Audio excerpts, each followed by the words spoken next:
Hello, dear friends. Today is January 19th, and new changes have appeared on the map. We will focus only on the key sectors of the line of contact. The most important directions today are the Zaporizhzhia sector and the Pokrovsk sector. There have also been movements on the Kostiantynivka direction, as well as changes on the Sloviansk direction. In addition, fresh data is coming in from the Vovchansk area. There is also news from the Sumy direction. We will talk about all of this in detail and break it down within this report. And before we begin, I sincerely want to ask you to subscribe to the channel. I'm not asking you for donations, and I'm not opening any fundraisers. The only real way you can support the development of the channel is by pressing the subscribe button. Thank you to everyone who subscribes and stays with me.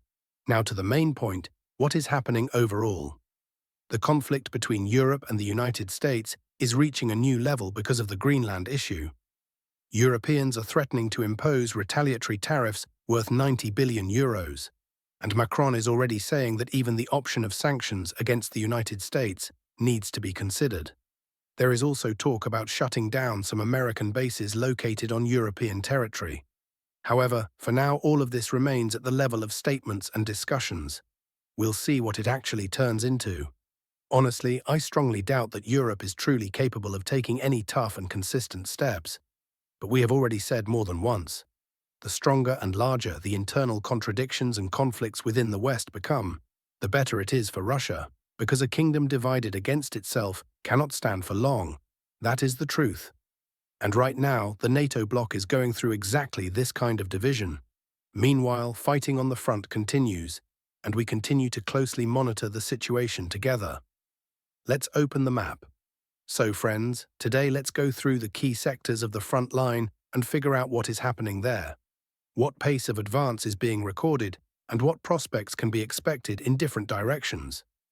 As usual, we begin in the south, the Zaporizhzhia region. Fighting continues for the northern part of Primorsk. I told you in several previous episodes that reports were coming in from the ground, claiming that Primorsk had supposedly already been fully taken, and even the northern part had been completely cleared out. But as it turned out, those conclusions were a bit premature, because the Ukrainian armed forces are not going to surrender and continue to launch active counterattacks. Therefore, it is more accurate to say that the northern part of Primorsk is currently a grey zone. Due to constant counterattacks by Ukrainian units, the Russian army has not yet been able to establish stable and confident control there. In other words, at the moment there is no full control either by Russian forces or by the Ukrainian armed forces, and that is exactly what is called a grey zone. Yes, there is still no stable control, but it will definitely come, because separate Russian assault groups are already pushing into Richne, which is a settlement located beyond Primorsk. And it is important to note, information that Russian fighters are already being spotted in Richne is confirmed even by Ukrainian sources as well. They are not yet able to entrench there because Ukrainian drones are operating extremely actively in this area. The sky is literally dirty, everything is filled with birds. But the fact remains, if Russian guys are already appearing in Richne, then sooner or later they will establish a foothold there. This is an almost inevitable scenario, and then it will already be possible to say with confidence that Primorsk has come under full and stable Russian control. Now the sector to the west, Lukyanivska and Novoboykivska. There, as they say, the terrain is leaky, meaning that even though these villages are marked on the map as being behind Russian forces, in reality the density of Russian positions there is quite low. Because of this, the Ukrainian armed forces periodically manage to even drive through these areas using vehicles. Just yesterday, for example, near Lukyanivska, the Ukrainian side drove through in a pickup truck, and Russian drones didn't manage to take it out in time. This does not mean that the settlements are not under Russian control. It is just important to understand. It's not always like they took a village and 20 Russian infantrymen are sitting there. Sometimes it happens that no one is sitting there at all, and somewhere further ahead, small groups of 2 or 3 people hold a position and control the direction. So formally the territory is under control, but it is not saturated with manpower. And that is exactly why such situations happen when the Ukrainian armed forces can slip through even along the forward zone.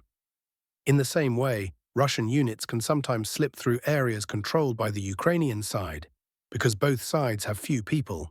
Sectors close to the line of contact often leak, and this has already become a feature of modern war. Today, offensive actions sometimes happen literally with just 2 or 3 fighters, and on Ukraine's forward positions there are often only a few people sitting in trenches, and sometimes they are completely empty. Infantry cannot quickly rush into forward positions and instantly entrench, because there are simply an enormous number of drones, and any movement is immediately detected and struck. Now regarding Madalinivka. Yesterday there were reports claiming that Russian forces had supposedly begun an assault, but this information is not confirmed and does not correspond to reality. There is no full-scale assault yet. Reconnaissance is indeed working. Scouts are probing the defenses and moving out to positions. But large-scale assault actions for Madalinivka are not yet being observed at this time. What can be said about this sector overall? The Zaporizhzhia direction was, remains, and will continue to be one of the most difficult, because it started being seriously prepared for defense back in the autumn of 2022, and breaking through built-up defensive lines is always extremely hard. Moving on, there isn't much to say about the Orikhiv sector. After fighters established control over Bilohirya a week ago, the front line there has barely changed and has not shifted. And as I told you in the January 12th episode, there are currently no major prospects for advancement from the south on the Orikhiv direction. This sector will only come alive when the Far Eastern units approach from the east. And in their area, the situation looks quite decent. But to be fair, it is extremely hard for the guys there as well, because along the entire stretch from Dorozhnyanka to the Ternavate area, intense head-on battles are taking place. Back in December, the AFU command redeployed elite forces here, including Azov units, and they launch extremely serious assaults on a daily basis. So you understand the scale of what is happening. In just the past 24 hours alone, the fighters eliminated almost 100 AFU soldiers, took out 3 APCs, 3 armored combat vehicles, and 8 vehicles, plus another 10 UAV launchers. And that is only over one single day on this section of the front. Can you imagine the level of clashes there and the density of attacks? But despite this, the balance is gradually tipping in favor of the Vostok grouping. In other words, even under such heavy assaults, Russian units are advancing and are now reaching a new defensive line, something we talked about yesterday, and I showed you the corresponding footage from the other side of the line. Now regarding Dnipropetrovsk region, this sector is so far less active than in Zaporizhzhia, but I can say this. Soon you will hear good news about Krasnyi. The guys there are making progress. I don't want to get ahead of myself and reveal everything in advance, but I'll hint that the news from this sector over the next few days, let's say within the time frame of about a week, could very well be positive. As for Novopavlivka, no changes. Now let's jump on the map straight to the Pokrovsk direction. Video materials are coming from there, as well as confirmations of an expansion of the control zone in favor of the Russian army. Yesterday, video footage was obtained from one specific point. We talked about how Russian forces expanded their control area here by roughly 2 kilometers, and the entire territory marked in red has fully come under Russian control.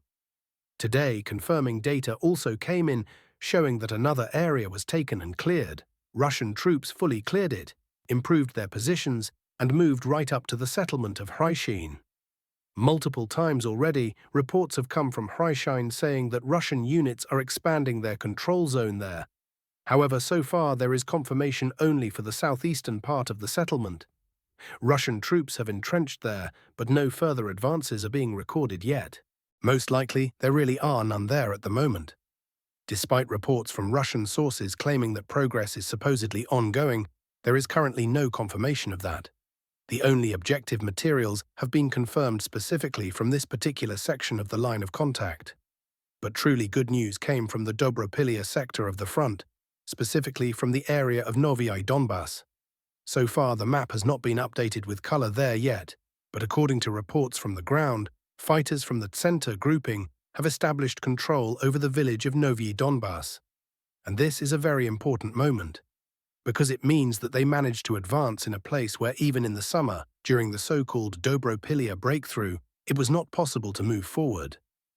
Let me remind you, back then, Novy Donbass could not be taken. The guys entered it, but they could not hold the settlement and establish control over it. And now, they did.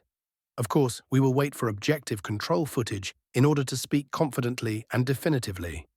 But if the sources are confirmed, and this particular source has not made a mistake even once, then a very interesting frontline configuration is taking shape there.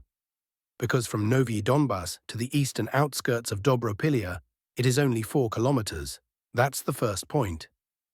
And the second, taking Novy Donbass effectively means blocking the town of Belitsky from the north. Also, FPV teams and artillery are working very actively on Kostiantynivka right now.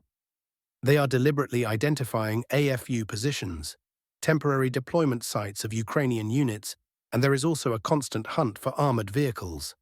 In parallel, Russian troops continue to increase pressure toward the settlement of Bereztok, expanding the control zone here, and at the same time expanding the controlled territory in the direction of Ilinivka. Yesterday, video footage was obtained from a specific point. All the territory that I am marking for you in red has fully come under Russian control over the past 24 hours. And already today, an additional expansion of the control zone has been recorded towards Stepanivka, as well as in the direction of Bereztok.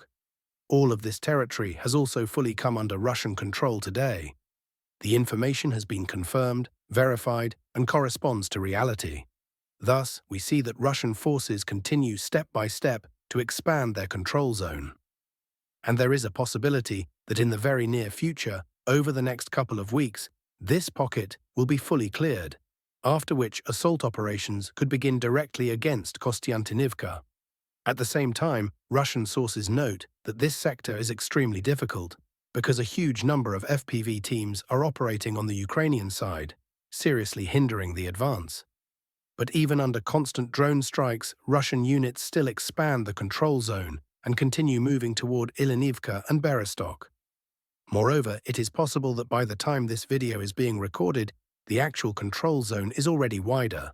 It's just that confirming materials arrive with a certain delay. As of today, that is the news from this sector. Now we move to the Sloviansk direction. Changes are coming from here in the area of the settlement of Zakotny, and reports are also coming in from the Reznikivka area.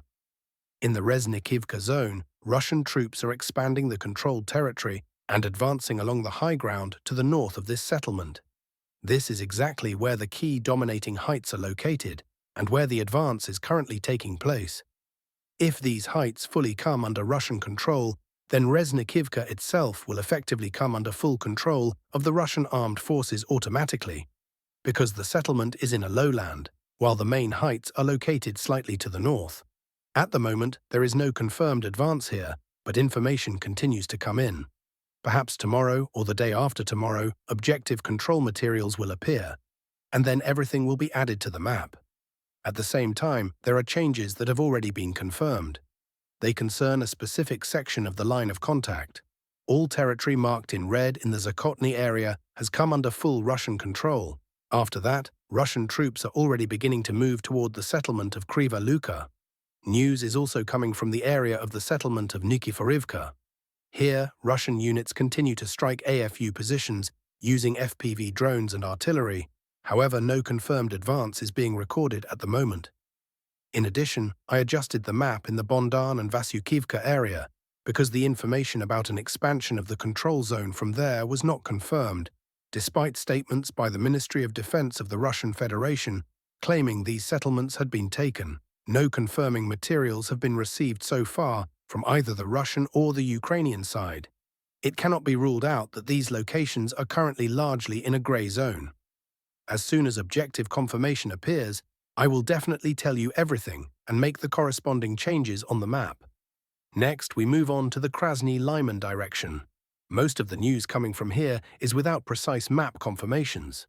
Today, Russian troops continue to expand their control zone and tighten the encirclement of Lyman from two sides at once, both from the east and from the west.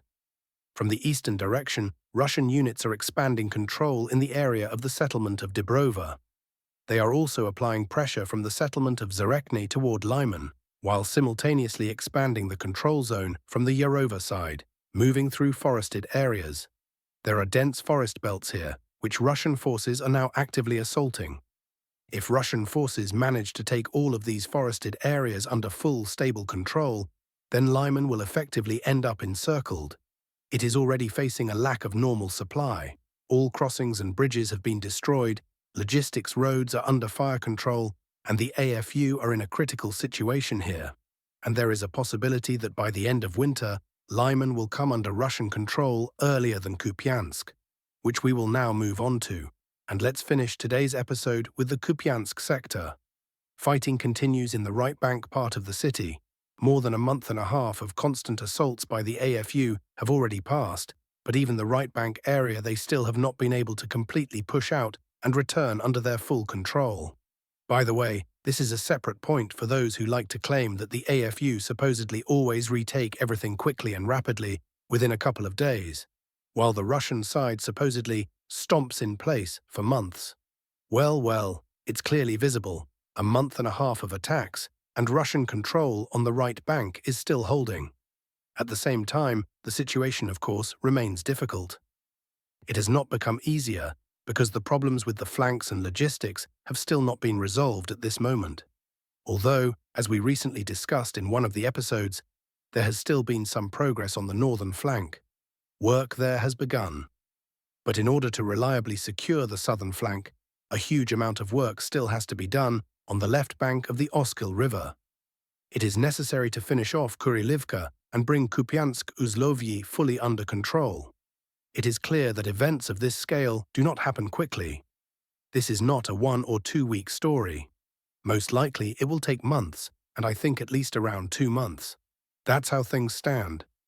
For today, regarding the overall situation on the front, that is basically everything I have.